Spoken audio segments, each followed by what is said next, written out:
Goodbye, my friend. You have been the one. You have been the one for me. Goodbye, my lover. Goodbye, my friend. You have been So week 8 was a thing. You have been the one for Good times, I guess. Had by some, not by all, that's for sure. Just before we get too far into this, I would just like to have a kind of a thing. If there is a small child that you do not want to hear acquiring, if you don't want them to pick up any kind of profane, vulgar language, I would suggest either turning the volume down or moving said child from the area. There is not currently an expletive-laced rant planned, but I cannot assure you that one will not spontaneously happen. So, that being said, let's see what we can get into. So, week 8. Man, great times, Tina. Injuries. What the hell? And it wasn't just a one or two. They were everywhere, but obviously, my Le'Veon Bell, it hurts. It really does. As if losing to Sean isn't bad enough. I mean, of all people, I would think would have a little bit of respect, Obviously he doesn't. Because he knowingly that he would not have won the game if it were not from a horrendous act from the fantasy gods in my favor. One of them being the best running back in all of fantasy football, Le'Veon Bell, getting his knee mangled in the start of the second quarter. It was early. In a game that he was starting to take over. If it wasn't for that, and Bruce Arians.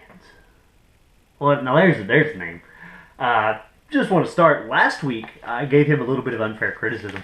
Don't know why his name was there, but I was referring to the head coach of the Texans, which is Bill O'Brien. For some reason, I said Bruce Arians. I don't know why. But yeah, this week, he is definitely going to get it. Not that he cares, not that he will ever listen, but it will make myself feel better. So Bruce Arians, what the hell, man? I mean, the John Brown goose egg was not a case of what frickin' Seth can do and get away with. They ruled him out 30 minutes before the game and he's still sitting there. Now, this guy, John Brown, has played the last 2 weeks with a little bit of a hamstring, we'll call it an issue. He has played through it in both games. He has done very well in both games. He does the same warm-ups this week. I'm following everything on it. Reports are saying he's looking fast. He's looking good.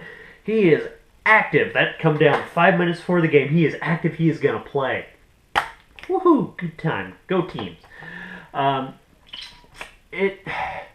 then, despite him being active, coach's decision says, no, he's not going to play unless it's an emergency.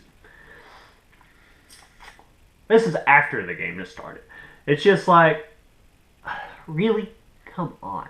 Say he's going to play. I mean, obviously saying he was going to play and not playing him did not gain you an advantage in the first half. You were getting your butt handed to you by the Browns. They were just absolutely wiping the field with you. And what would have changed if you had just said John Brown will not play? Now, Brandon Cooks would have scored 20. So like I said, if I had lost by 19, there would have been death threats. Not literal ones, because you can actually get in trouble for those. But it would have spun me into a dimension of pissed off I've never been in before in my life. That I can assure you. I can't say never been in before. I would say it would be close. So yeah, James played chop. A heck of a high-scoring game for the two guys with the worst records. Shootout, mostly fueled by the Saints and Giants matchup. Drew Brees got 58, so I believe that is the high point up to this time of the season for players. He did have 60, but they did correct that. They ruled the Willie Snead fumble interception, so good thing that didn't affect the outcome. Odell got James 31, so hopefully he hangs 60 on Sean's sorry ass next week. I say that only because You know, it takes a man to mouth whenever you beat someone, but whenever you are playing a team that just got absolutely just destroyed with injury, and yet you're still celebrating and gloating, I mean, do you have any dignity? I mean, is it that bad? I mean, obviously, if I had that terrible of a record right now, I would probably be looking for anything to celebrate, so I guess that might be the case. But, you know, I'm not the one with that record, so I can't speak for that. Matt and Seth, that was a showdown. Matt had it in the bag, and then he got the other half of the injury bug this week. And it was bad there, too. Matt, I feel you. I really do. So Seth, and again, this isn't through no fault of your own, or it may be, I don't know what kind of voodoo shisa that you have going on up there on the mountain. But it always seems, and I do mean, I've never seen Seth be negatively affected by an injury, like severely. I don't count the Cam Newton car crash in the playoffs last year. Great, because you actually had a pretty, your fill-in was good, and you lost by more than it would have mattered by. But Matt, all during the first half of their games, Keenan Allen doesn't just get hurt, gets a lacerated kidney. This is life-threatening stuff. His kidney is blood is coming everywhere. He's about to die. He's hospitalized, done for the season. Matt Forte hurts his knee, not as bad as Le'Veon's, but hey, he's done. Steve Smith tears his Achilles. Like I said, it's not your fault. But why doesn't that luck ever happen to somebody else? Like the guy that puts up with all the shit that goes down in this league. That's always bad. So Cliff played Ashton. You know, Cliff won. Ashton, you're going to have to pep up O'Hare on before, you play me next week. So I'm sure he's going to score like 70. Got that to look forward to. Estes played Joe. Estes coming through with a strong fill-in for his dudes. And speaking of injury, one of the guys that he was playing, Kyrie Robinson, broke his leg. So add that to the freaking clown garb injuries. It was an awful week. I hate this season. It's 2 weeks ago I was happy. Now I hate it. But that being said, we will circle the wagons. My team, I hate to say it. I still have 3 good running backs. It's just, they're not Le'Veon. He was my boy. It sucks. Cliff, dude, I hate that it happened to you a couple weeks ago. Since then, believe me, I've felt your pain twice. So, next week, like I said, I play Ashton. So, Ashton, please wish Trini luck for me. Joe plays Matt, so we'll see if Matt can salvage anything. Sean and James, so go James. Maybe if Sean has 6 injuries, maybe James won't mouth him like he just won the Super Bowl. Like a man with decent morals would do. Cliff plays Estes, so that could be an interesting one. See if Estes keep it up. And Seth plays Chop, I believe, through a schedule mess up. Seth gets chopped the next 2 weeks. Which was not supposed to happen, I don't think.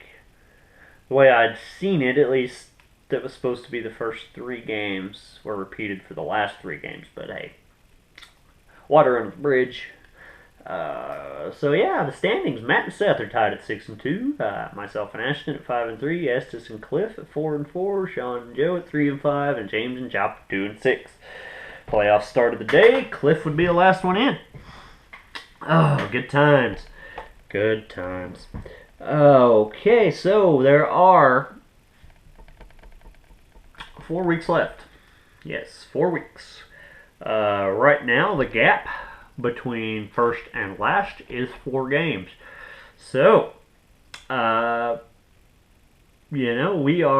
there. Looking at Matt and Seth, if you guys win one of them, if one of you guys win and James and Chop lose, you're getting close to being numerically safe. I would just say that I haven't figured it all out, but it's right there. I know it's bunched up in the middle, so that's kind of keeping it from doing so at the moment. But hey, week 9. We'll see what can happen. Sure.